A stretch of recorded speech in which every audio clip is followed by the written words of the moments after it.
pada saat tiba masanya, yang kita bawa tak lain tak bukan innallaha la yanzuru ila ajsamikum.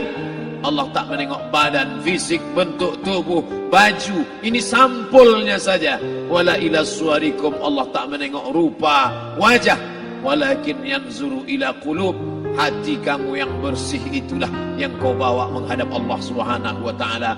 Yauma la yanfa'u malun, harta tak berguna, wala banun, anak tak bisa menolong. Harta tak berguna, anak tak mampu menolong. Illa man atallah, kecuali orang yang datang menghadap Allah biqalbin salim, dengan hati yang bersih, hati yang tulus, hati yang memercikkan cahaya iman, hati yang bersih dari hasad, busuk hati, sum'ah, riya, takabbur. Itulah yang menolong di hadapan Allah Subhanahu wa taala. Tulang, kulu, kulit, darah, lemak, sumsum akan menjadi santapan cacing tanah. Begitu besok pagi pintu kamar tak bisa diketuk, istri bolak-balik membangunkan tak terjaga, dipegang pipi sudah sejuk macam es batu, tanda jantung tak lagi berdetak, maka darah mulai berubah menjadi nanah, busuk. 1, 2, 3 hari kalau tidak disuntik formalin, jasad paling busuk jasad manusia, karena semua dia makan herbivora, tanaman saja. Tapi kita ini omnivora, semua masuk. Maka begitu mati, paling bagus orang Islam paling cepat dikuburkan. Selesai acara pemakaman, habiskah masalah, muncul masalah baru. Disitulah kita baru sadar. Apa kata Imam Ali radhiyallahu an? An-nasu niyam. Semua manusia waktu hidup itu tidur. Bapak tidur, ibu tidur, saya tidur. Semua orang waktu hidup itu tidur. Falamma matu, ketika dia mati, disitulah dia baru terjaga dari tidur panjang. Saat Israel mencabut nyawa, ditarikkannya adalah satu centapan yang kuat. Disitulah kita baru terjaga dari tidur panjang. Betapa aku meninggalkan salat, betapa aku tak berzakat, betapa dulu kekuasaan. Aku lulus umur 30, pensiun 58, 28 tahun apapun tak pernah kubuat untuk agama. Sibuk membesarkan anak, sibuk mengurus warisan. Anak pun tak ingat dengan kita, karena kita lupa menanamkan pendidikan agama di dalam otak kepalanya. Andai dulu pernah dia dibawa ke masjid, andai dulu pernah dia dibawa umrah, andai dulu dia dimasukkan SD IT, SMP IT, SMA IT, Islamic Boarding School, dibawa ke masjid, takkan dia lupa mendoakan selesai salat, Rabbil firli wali walidayya warhamhuma kama rabbayani saghira. Harta yang banyak tak sempat menolong agama Allah. Anak tunggal semata wayang tak sempat dididik agama. Istri meninggalkan dalam keadaan stres susah hatinya, karena dia tak diajarkan sabar menerima ridha ketetapan takdir Allah. Dan paling celaka, tak pernah anggota tubuh ini dipakai untuk berzikir, muhasabah, mengingat Allah. Tak pernah mata dipakai menengok Quran, kitab suci Allah.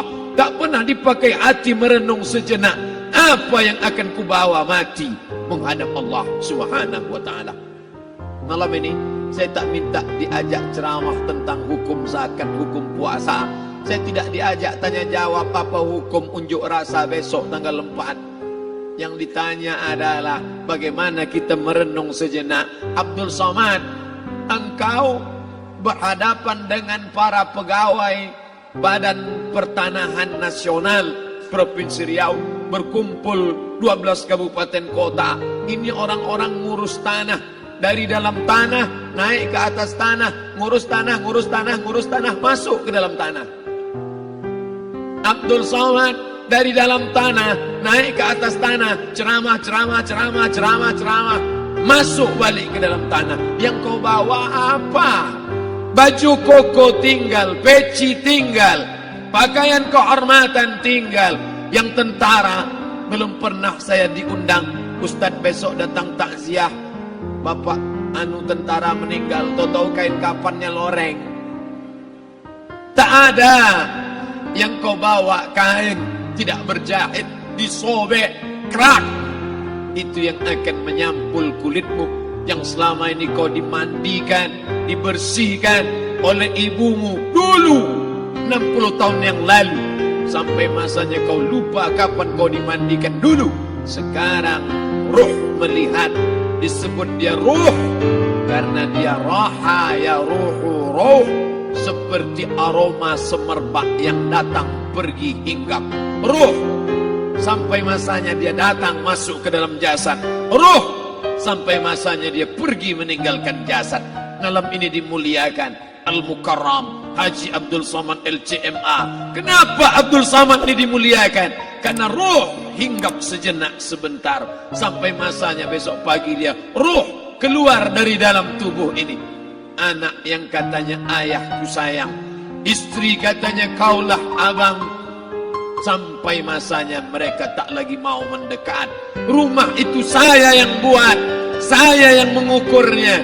Tapi begitu ruh sudah keluar dari badan, tidak satu pun semeter, sesenti, sejengkal, seasta ada tempat di rumah itu untuk jenazah bernama jenazah Abdul Somad.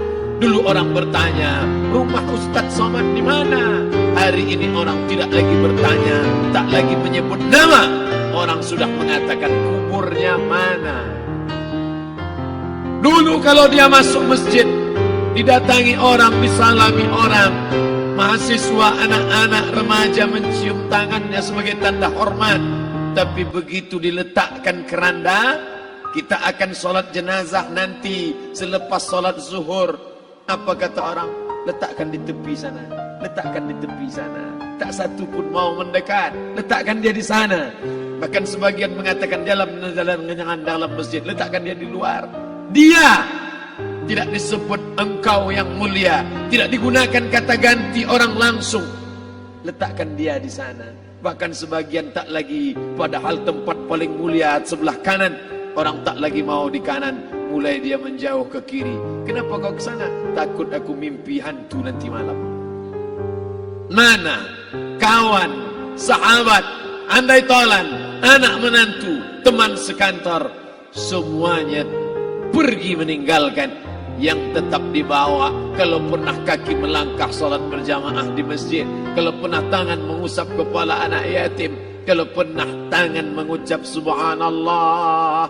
Nanti di akhir tausiah kita akan berzikir, munajat, muhasabah diri, berdoa, mengenang apa yang akan kita bawa menghadap Allah Subhanahu wa taala. Datang malaikat membawa kain kafan dari cahaya, akan menyambut ruh yang mulia. Hadis riwayat Ahmad bin Ambal dalam kitab Al-Musnad, turun malaikat berlomba-lomba membawa kain putih dari cahaya, menunggu ruh akan keluar. Ruh menetes seperti embun di ujung daun. Daun tidak bergoyang, ranting tidak patah. Ruh menetes pelan turun ke dalam kain kafan, dibawa malaikat ke pintu langit. Tak sabar mereka menyambut. Inikah dia yang selama ini berjamaah? Inikah yang dulu ketika dititipkan kekuasaan menolong agama Allah? Kam min masyhurin fil ardi walam yakun ma'rufan fis sama. Berapa banyak yang masyhur terkenal di bumi, malaikat tak mengenal dia. Ini ruh siapa? Tapi ini bukan LCMA, dia bukan ustaz, dia bukan ulama, tapi imannya dalam. Kekuasaan dipakai menolong agama Allah, ruhnya keluar di bawah. Semua malaikat mengucapkan salam. Inilah orang yang selama ini kami tunggu-tunggu. Catatannya sudah lama.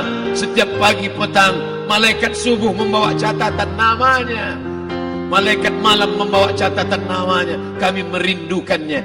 Begitu orang-orang yang masyhur di langit, tapi tak dikenal makhluk bumi. Tapi ada sebaliknya, yang rohnya disentapkan, ditarik malaikat dengan begitu tarikan yang sangat kuat. Nabi bertanya saat Isra Mi'raj kepada mereka yang sudah mati ribuan tahun yang lalu, apa yang kalian rasakan? Yang satu mengatakan seperti tebasan pedang di tempat yang sama beratus kali. Yang satu mengatakan seperti kambing yang dikuliti hidup-hidup. Yang satu mengatakan seperti mata kail pancing ditarik dari kulit yang basah. Maka kita berdoa setiap selesai salat, Allahumma hawwin alaina, ringankan kami ya Allah, fi sakaratil maut, di saat sakaratul maut yang amat sangat menyakitkan itu. Dan mereka yang pergi tak pernah kembali, mereka yang mati tak pernah bercerita kecuali hanya kepada Sayyidina wa Maulana Muhammad sallallahu alaihi wasallam. Di saat malam pertama di tempat yang gelap, di tempat yang tak pernah diimpikan oleh orang, tapi kita tetap melewati dan merasakannya. Perlahan-lahan cacing tanah, ular-ulat kalajengking akan menggerogoti kulit yang selama ini dimandikan, selama ini dipakaikan sampo yang mahal, selama ini dioleskan pelembab yang lembut. Tapi ternyata sebelum roh keluar jasad, setelah keluar, dia hanya akan menjadi santapan cacing tanah, hancur berkeping hari demi hari. Yang pertama kali membusuk adalah mata, karena dia berisi cairan. Cairan ini mengering, busuk dan berlubang. Lalu kemudian usus sebulan di dalam tanah, mulai dia menggelembung masuk angin dan dia meletus pecah. Cacing-cacing tanah mulai datang menggerogoti, memakan. Habis lemak, tulang, kulit, bulu, sumsum, darah, jantung, empedu, limpa, buah pinggang. Habis semuanya, tinggal tulang-tulang yang memutih, dimakan oleh tanah, ditelan oleh massa, sampai akhirnya Asi bin Wa'il membawa tulang yang kering itu kepada Nabi Muhammad, baginda Sayyidina wa Maulana Muhammad. Ya Muhammad, ayyuhi rabbuka hadzal izam, sanggupkah Tuhanmu menghidupkan tulang yang kering ini? Nabi diam tak menjawab, sampai akhirnya datang Jibril alaihi salam membawakan wahyu. Qul, katakan kepada dia. Ayat ini dibaca malam Jumat, Bapak Ibu semua hafal. Kita baca, Qul yuhyiha alladhi ansha'aha awwala marrah wa huwa bikulli khalqin alim. تنحى يا حزن واهجر فؤادا توكل بجد بعزم فصيح فإني علمت بأنك نجوى ولبس خبيث